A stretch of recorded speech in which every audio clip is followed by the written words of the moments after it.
একটা gift unboxing তোমাদের সাথে শেয়ার করেছি, চলো আরও একটা গিফট আনবক্সিং তোমাদের সাথে শেয়ার করে নিচ্ছি। এই গিফটটাও আমার ছেলেই আনবক্সিং করছে।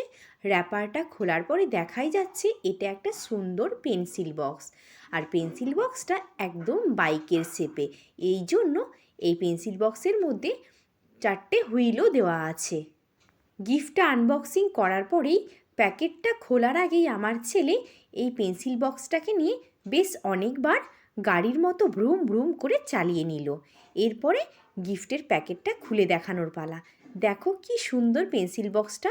আর সত্যি কথা, এর আগে এই ডিজাইনের পেন্সিল বক্স আমার ছেলে ইউজ করেনি। এই জন্য এই পেন্সিল বক্সটাকে পেয়ে আমার ছেলে খুবই খুশি। এইবার দেখা যাক এই সুন্দর গিফটটা কতদিন আসতে থাকে, কেননা আমার ছেলের হাতে যে জিনিসটাই আসে খুব তাড়াতাড়ি সেই জিনিসের 12টা বেজে যায়। যাই হোক, এই দুটো গিফট খুবই সুন্দর হয়েছে।